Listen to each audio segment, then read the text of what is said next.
Welcome to Uncle Rock channel or Uncle Rock TV. This is our first episode mga kaibigan. Germ Theory ang ating topic. Ito yung pinagbabasihan na science behind what we are experiencing right now. Okay? So, disclaimer lang, this is for educational purposes only. This is not substitute for professional medical help. Okay? And I would like to ask for your discernment, best judgment, and open-mindedness para po mas matanggap natin itong knowledge na to. Kasi this might sound contradicting or against or opposing sa current na or official narrative. So again, bahala pa rin kayo. Use your best judgment. Iwan ko po para sa inyo yan. Na I trust you na you have your best judgment. And ako dito mag-play lang ng mga, or ibubuksan ko lang yung mga isipan nyo para dyan, okay? So, before that, ano nga ba ang germ theory of diseases? So, let's consult Wikipedia for this. So, according to Wikipedia, the germ theory of disease is the currently accepted scientific theory for many diseases. It states that microorganisms known as pathogens or germs can lead to disease. These small organisms, too small to see without magnification, invade humans, other animals, and other living hosts. So, ayan po siya mga kaibigan. So, as nakikita nyo, si Caroline Margolin, puntahan nyo po yung channel na to, JB, ang name ng channel, Virus Mania. This was during the H1N1 pandemic. So, walang kinalaman to. So, sa mga magsasabi dyan, ginawa yun, parang conspiracy yun. Hindi po. Dati pa po itong video nito. Okay? So, let's play it. What she has to say about this. What are infectious diseases? Well, based on the standard medical theory, infectious diseases are caused by pathogenic, that is, disease-causing microorganism. But the theory that microbes cause diseases is one of the most protected medical doctrines of modern medicine. The theory that infectious diseases are caused by pathogenic microbes was established in the 19th century by Louis Pasteur. Louis Pasteur claimed that he had made the discovery that germs as the air, as he called it, attack a host body like a human organism and cause an infectious disease. And Pasteur's theory became known as the germ theory. But Antoine Béjart, who was a contemporary of Pasteur, made a very different discovery.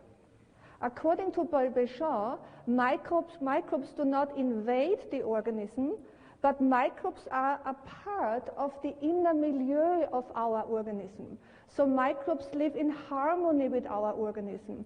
They live in symbiosis with our organism, and they, as Béjart says, they assist the metabolic process of the body. And Béjart proposed that microbes become only pathogenic when the organism is out of balance. So in other words, when our organism or when our organism is weak or out of balance, then these usually friendly microbes turn into disease-causing agents. And then there was Claude Bernard. And Claude Bernard also disagreed with Pasteur's germ theory. These are Bernard's famous words. Le microbe ne rien, le terrain, c'est tout. So like Béjart, Claude Bernard proposed that it is the changes of the terrain, the changes of the inner milieu that causes these microbes to turn into a pathogenic form and cause an infectious disease. While in the 20th century, it was Günther Enderlein, a German bacteriologist, who detected in blood samples a tiny, small microorganism which he called protites. And he detected, or he observed, that these microorganisms morph into various sizes and shapes when the internal environment of the organism changes. And Enderlein theory became known as pleomorphism. And what is worth noting is, or mentioning is, that as far as Enderlein is concerned, that these microorganisms, these small microorganisms, are actually necessary for rebalancing the organism. So it's basically Enderlein's theory is based on Béchamp. But we are not finished with Pasteur, because in 1995, there was this interesting professor, Gerald Geeson. He was professor at the time at Princeton University, and Professor Geeson, he published a book, The Private Science of Louis Pasteur. And based on Pasteur's lab notes, Gerald Geeson discovered that Pasteur had in fact published fraudulent data. So he published fraudulent data, and so with his publication, Gerald Geeson revealed basically to the public and to the world that Pasteur had committed scientific fraud. And Professor Geeson, in fact, was not the first who had exposed, or did expose, Pasteur as a liar. There was also the publication already back in 1923 by Ethel Hume entitled Pasteur Exposed. In 1940, there was R.B. Pearson, and he published the book Pasteur, Plagiarist and Impostor. So in spite of the fact that it is clearly established that Pasteur's theory is wrong, conventional medicine and medical science still propagates the false theory. And with the mass production of antimicrobial drugs and of vaccines, the pharmaceutical company is making billions of dollars per year based on a scientific hoax. And all this in collaboration with the FDA, with the United Nations, with the World Health Organization, with governments all around the globe basically, and with the media.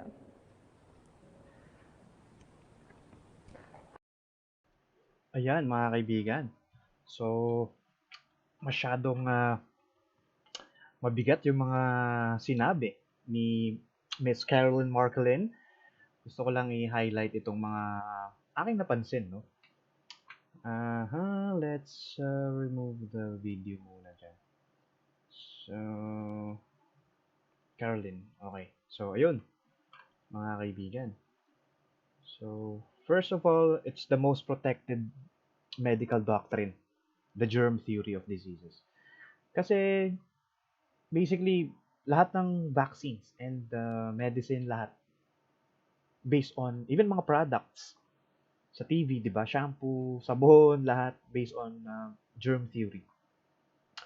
So, no, it's not a surprise na it's the most protected medical theory, sabi niya, or medical doctrine. So, sabi ni ni Antoine Béchamp, microbes do not cause disease and part of inner milieu or part of our organism. It helps us, tinutulungan tayong i-balance ang ating katawan. Basically, yun yung sinasabi doon ng terrain theory. And magkakaroon tayo ng ibang episode pag-usapan natin ng terrain theory. But for now, tutukan muna natin si germ theory. Okay? So, hindi lang pala isang book ang nag-expose niyan. Secret Science, 1995, Secret Science of Louis Pasteur, Pasteur Exposed, and then, ano ba isa? The Lost Chapter of Modern Biology. So, marami na po. Again, use your discernment. I'm not pushing this to you. I need your open-mindedness para, alam mo yun, matutunan natin kung ano ba yung tama. Use your best judgment, okay? Hindi ko ipipilit sa tao yan na ito yung tama. Ito yung, gagawin. Okay, use your judgment, okay? Isa pang gusto kong ano dito is um, Western medicine propagates or Tagalogin na natin. Ito yung pinaka pinupush nila sa atin. Ito yung science even dito sa Philippines. Ito talaga. Since bata ako, ito na yung nakagisnan kong ano, may bakuna, may mga microbes, may mga germs na nagkukos ng sakit. Yun na yung sabi nila. And pharmaceutical, sabi dito, nagkakapera kumikita ng bilyon-bilyon pera ang pharmaceutical based on scientific hopes. According to Carol Marcolin, not from me, okay? So, magkakasabwat, sabi niya dito, FDA, United Nations, World Health Organization, the government, and the media join force to let us believe na ito yung proper model. Okay? Again, use your best judgment. And gusto ko lang i-play itong isang video na to. Kasi naniniwala ako, this is also a very, I would say, helpful para po maintindihan natin. Again, wag po natin i-deny yung mga nakikita natin sa paligid dahil makakatulong po eh. According sa aking research, bago natuto ang tao na magsulat, napaka-ano kasi yan, pivotal stage ng human evolution. Nung natuto magsulat yung mga tao, doon na nagkaroon tayo ng mga tawag dito changes, mga improvements. Kasi binabase natin sa data. Marunong na tayo mag-compare ng mga nangyayari. So, before that, empirical evidences lang po, experience lang po yung pinagbabasihan ng mga tao. Okay? So, i-play natin itong video na to. Galing.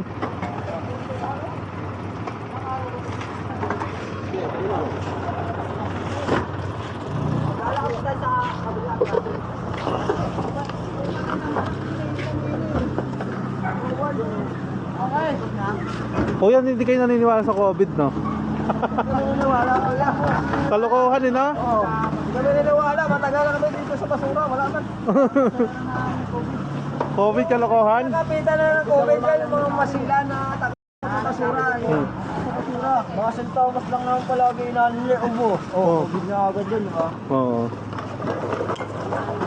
Tama mo, ang gagaling nila, oh. Mga masila lang yan. Oo.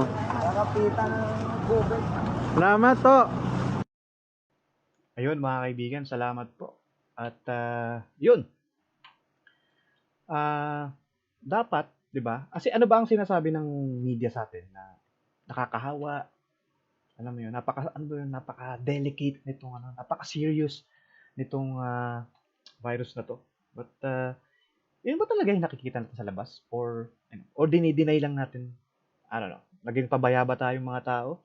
Kasi dapat nakakakita tayo ng mga namamatay na basurero. Kasi and they are also considered essential workers. And lahat ng waste natin, you name it, hinahawakan ng mga to. From used masks, you name it. Lahat ng klase ng waste nating mga tao, silang humahawak. Dapat sila yung unang, nakikita nating naguhulugan or yung mga namamatay. Kung talagang ganun katindi, di ba? Gusto ko lang i-bring up yan kasi baka may merong ma-open sa mga kaisipan ninyo.